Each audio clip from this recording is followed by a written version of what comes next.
Stock selection rules.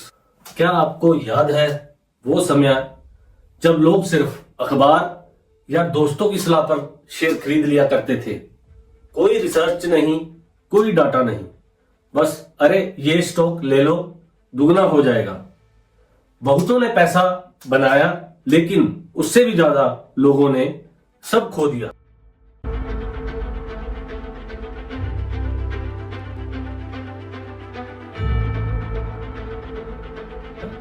आज भी बहुत से नए इन्वेस्टर वही गलती दोहराते हैं, लेकिन अगर आप कुछ सिंपल स्टॉक सिलेक्शन रूल सीख लें तो रिग्रेट की जगह कॉन्फिडेंस आएगा। स्टॉक सिलेक्शन करने के लिए डिफेंसिव इन्वेस्टर को कुछ रूल्स बताए हैं। अपना पैसा इन्वेस्ट करने से पहले हमेशा इन रूल्स को ध्यान में रखना चाहिए। स्टॉक सिलेक्शन के बहुत सारे रूल हैं, लेकिन उनमें से कुछ मेन रूल हैं। Diversification, buy blue chip stocks, dividend history, portfolio review, buy and hold, steady profits, reasonable price, earning growth.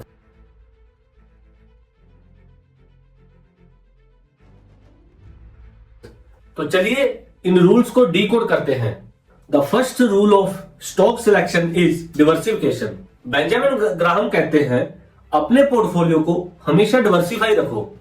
Diversification का मतलब है अपना पैसा अलग अलग इन्वेस्टमेंट्स जैसे कि स्टॉक्स, बॉन्ड्स, सेक्टर और जियोग्राफीज में बांटना, ताकि एक इन्वेस्टमेंट के खराब प्रदर्शन से आपका पूरा पोर्टफोलियो प्रभावित ना हो। डिवर्सिफिकेशन क्यों जरूरी है? डिवर्सिफिकेशन रिस्क कम करता है। अगर एक कंपनी या सेक्टर खराब परफॉर्म करता है तो बाकी इन्वेस्टमेंट्स नुकसान को बैलेंस कर लेते हैं। एग्जाम्पल के तौर पर, अगर टेक स्टॉक्स गिर जाते हैं तो हेल्थ केयर या बॉन्ड्स स्टेबल रह सकते हैं। डिवर्सिफिकेशन स्टेबल रिटर्न देता है। डिफरेंट एसेट्स अलग अलग समय पर अच्छा परफॉर्म करते हैं। डिवर्सिफिकेशन ओवरऑल रिटर्न्स को स्मूथ और कंसिस्टेंट बनाता है। डिवर्सिफिकेशन मार्केट अनसर्टेनिटी से बचाता है। मार्केट अनप्रेडिक्टेबल है। नेचुरल डिजास्टर, इकोनॉमिकल क्राइसिस या कंपनी स्कैंडल कभी भी हो सकते हैं। ऐसे समय में डिवर्सिफिकेशन एक सेफ्टी नेट की तरह काम करता है। डिवर्सिफिकेशन इमोशनल डिसीजन कम करता है। डिवर्सिफाइड पोर्टफोलियो होने से पैनिक या ग्रीड बेस्ड डिसीजन लेने का प्रेशर कम हो जाता है। Diversification long term wealth building में हेल्प करता है। धीरे धीरे कंपाउंडेड रिटर्न से आपके एसेट सस्टेनेबल तरीके से ग्रो होते हैं। बेंजामिन ग्राहम के अनुसार डिवर्सिफिकेशन डिफेंसिव इन्वेस्टर का सबसे मजबूत कवच है। यह कैपिटल प्रोटेक्ट करता है, स्टेडी रिटर्न देता है और लॉन्ग टर्म सक्सेस का फाउंडेशन बनाता है। डिफेंसिव इन्वेस्टर कैसे अपने पोर्टफोलियो को डिवर्सिफाई करें, उसके बारे में चर्चा करते हैं।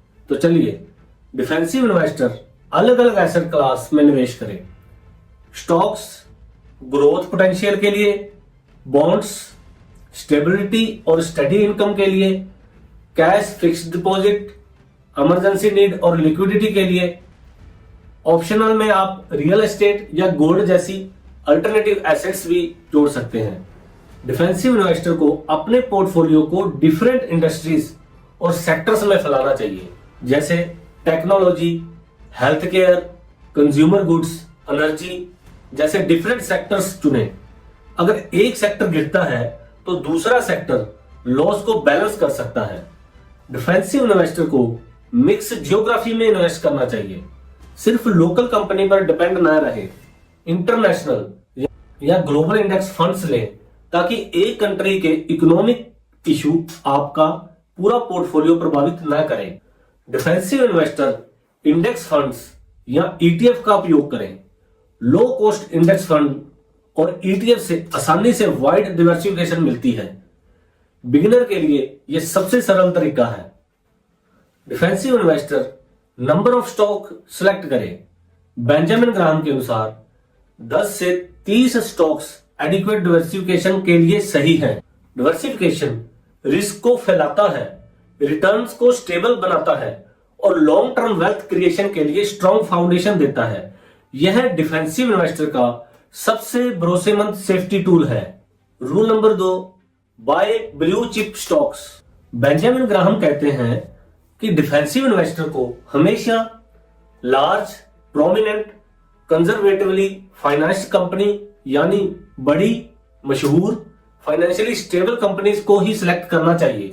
लार्ज कंपनीज, बड़ी कंपनियां, ऐसी कंपनीज जिनका मार्केट कैपिटलाइजेशन बड़ा हो, ऑपरेशंस एस्टेब्लिश्ड हो और जिनकी प्रोडक्ट्स सर्विसेज वाइडली यूज्ड हो। बड़ी कंपनियां आमतौर पर इकोनॉमिक शॉक को बेटर हैंडल कर सकती हैं और उनका बिजनेस मॉडल प्रूवन होता है। एग्जाम्पल के तौर पर ऐसी कंपनियां जिनके पास मल्टीपल रेवेन्यू सोर्स हो और लॉन्ग ऑपरेटिंग हिस्ट्री हो। प्रोमिनेंट कंपनीज, मशहूर या प्रतिष्ठित कंपनियां, ये वे कंपनियां हैं जिनकी स्ट्रॉन्ग रेपुटेशन हो और जो अपने इंडस्ट्री में लीडर या मेजर प्लेयर हो। प्रोमिनेंट कंपनीज का ब्रांड ट्रस्ट और मार्केट प्रेजेंस उन्हें स्मॉलर अननोन फर्म से कम रिस्की बनाता है। मशहूर कंपनियां सिलेक्ट करते समय भी यह चेक कर लें कि यह industry leader, consistent performance, positive public image है या नहीं। कंजर्वेटिवली फाइनेंस्ड कंपनियां, वित्तीय रूप से सुरक्षित कंपनी पर बहुत ज्यादा कर्ज न हो, इसकी एसेट और अर्निंग डेप्ट को कंफर्टेबली कवर कर सके। कम डेप्ट होने से मार्केट डाउनटर्न्स या इकोनॉमिक क्राइसिस में कंपनी का सर्वाइवल चांस ज्यादा होता है। सो फाइनेंशियली स्टेबल कंपनीज कैसे चेक करें?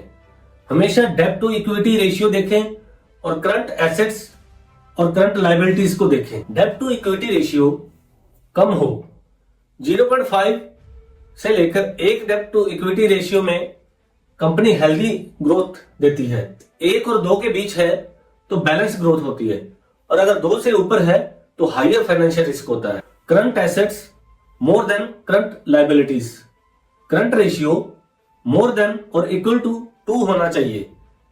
अगर 1 से ऊपर है तो हेल्दी लिक्विडिटी है, एबल टू कवर लायबिलिटीज। 1.5 से लेकर 3 तक है तो जनरली कंसीडर स्ट्रॉन्ग और अगर 1 से नीचे है तो पोटेंशियली लिक्विडिटी रिस्क होता है, liabilities exceed assets.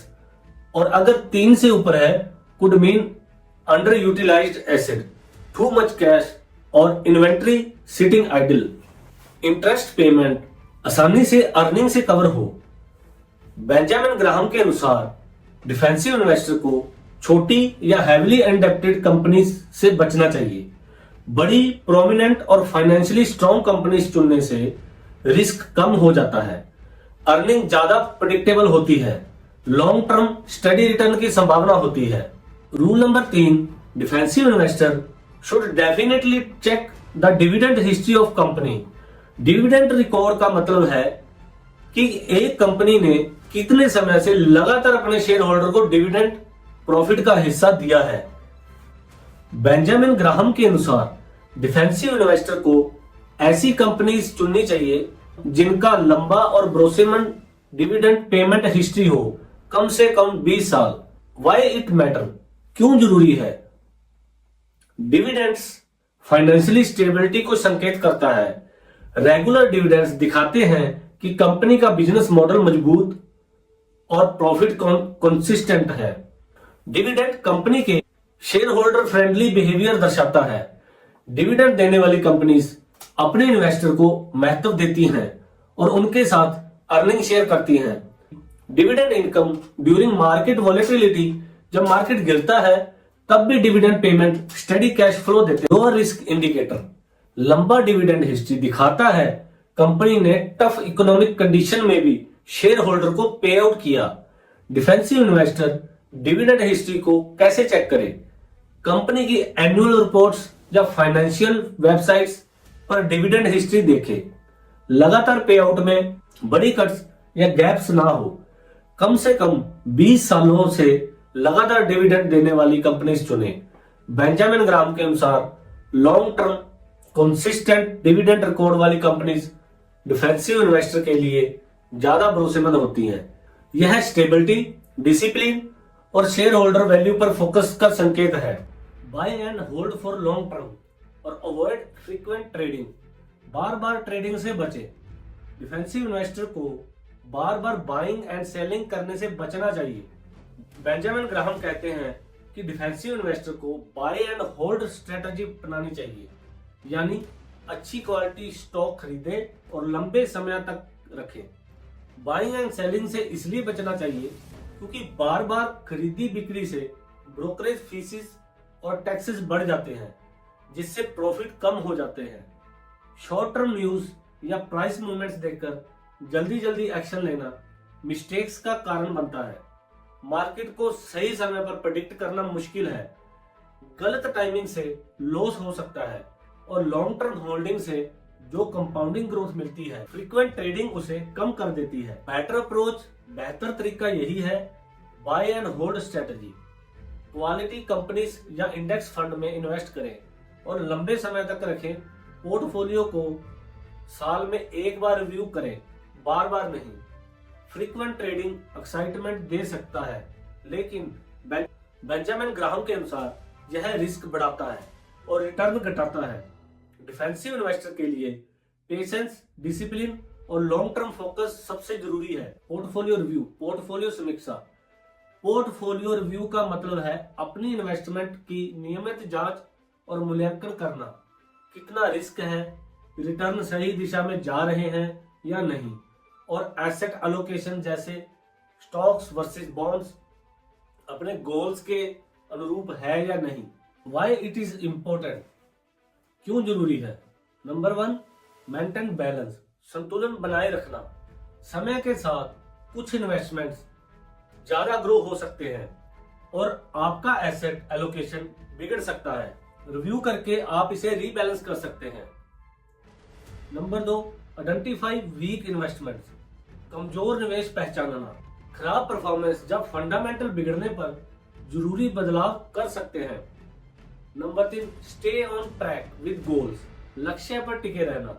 Life changes जैसे नए इनकम, खर्चे, रिटायरमेंट प्लान के अनुसार पोर्टफोलियो एडजस्ट कर सकते हैं। नंबर 4, रिड्यूस इमोशनल डिसीजंस, भावनात्मक निर्णय कम करना।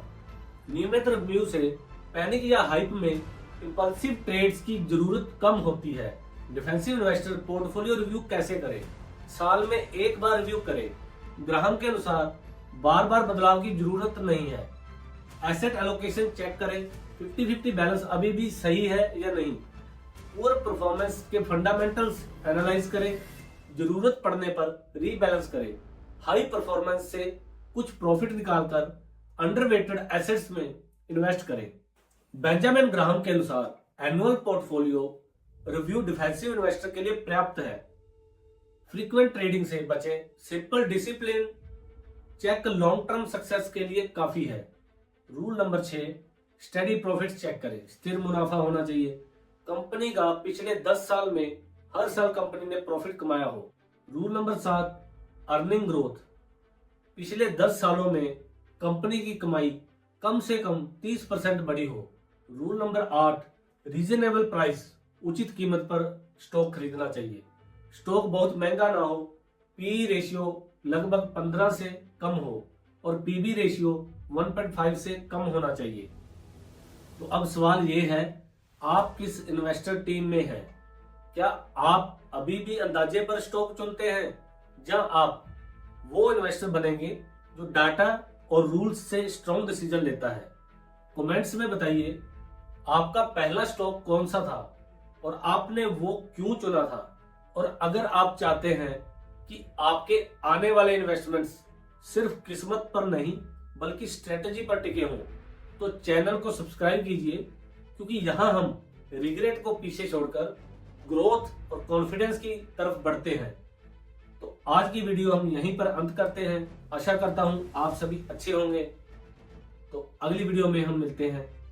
आज के लिए बस इतना ही। धन्यवाद। वीडियो को लाइक करें, कमेंट करें और शेयर करें, और प्लीज बेल आइकन का बटन दबाना मत भूलना। धन्यवाद।